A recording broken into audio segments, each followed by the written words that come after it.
Hi, my name is Gordon, and today we're going to make eggplant cutlet.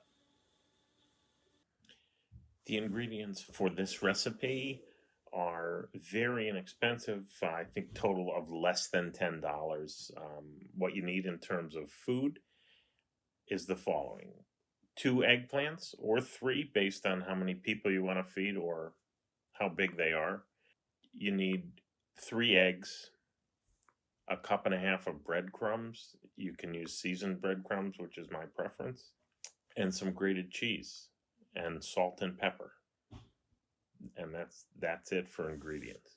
For supplies, you'll need 1 or 2 baking sheets, a frying skillet. You can use a cast iron skillet or whatever skillet you use for frying and sauteing. 2 pie plates and 2 baking sheets. Eggplant cutlet is one of my favorite things to make and to eat. Oh man, how I love it. And it's pretty easy too. You just start with 2, maybe 3 eggplant based on how many people you got to feed or how big they are. I just take the ends off, both ends off of the eggplant, top and the bottom. And once I do that, I stand it on its end and peel it down the sides to get the skin off, because the skin can be tough when you cook it. And I just peel till I get them both pretty much peeled up. And then once we get them peeled, what I do is I take and lay the eggplant on its side and cut it into 1/2 inch thick slices. 1/2 inch thick, and just slice.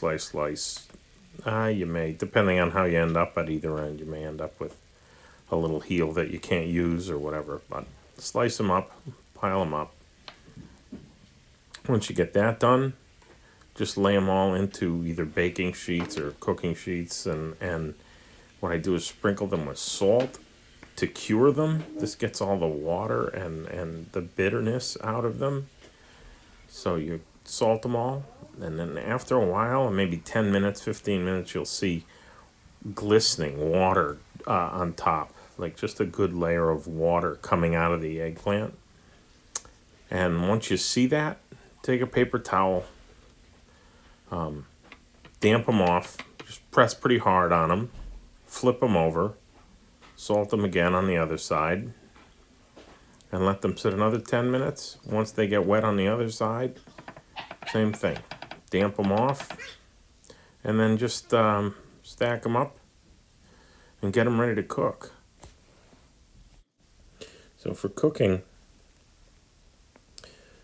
once I have them all stacked and ready to go, what I do is I take a couple of pie plates, some seasoned breadcrumbs, some kosher salt, some pepper, and some hand-grated Pecorino Romano cheese. Just mix that all together in the first pie plate and blend it with your hands. Then I take the second pie plate, crack 3 eggs into it. Careful not to get the shells in there. And then mix them up.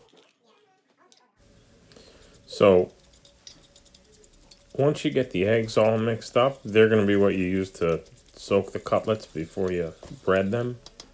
Then I heat some olive oil in an iron skillet, or whatever frying skillet you use.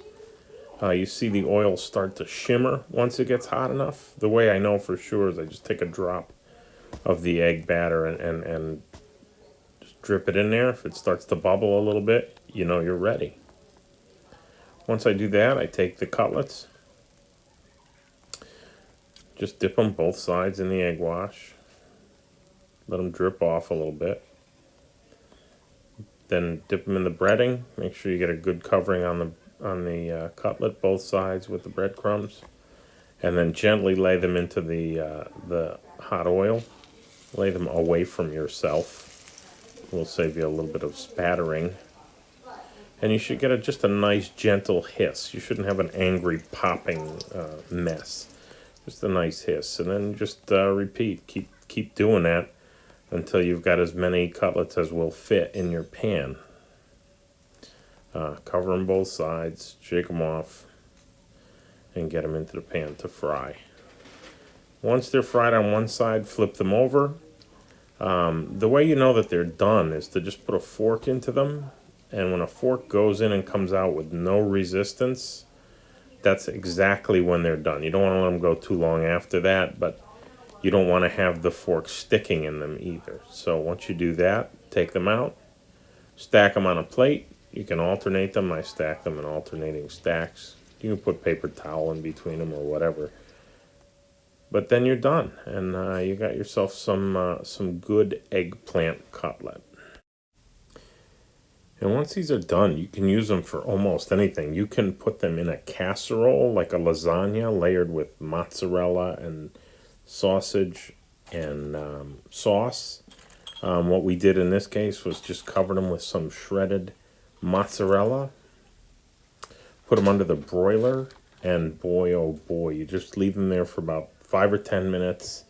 And when they come out, they look so nice and delicious, and they make a great sandwich or a base on a plate for something else you want to put on top of them. Really yummy.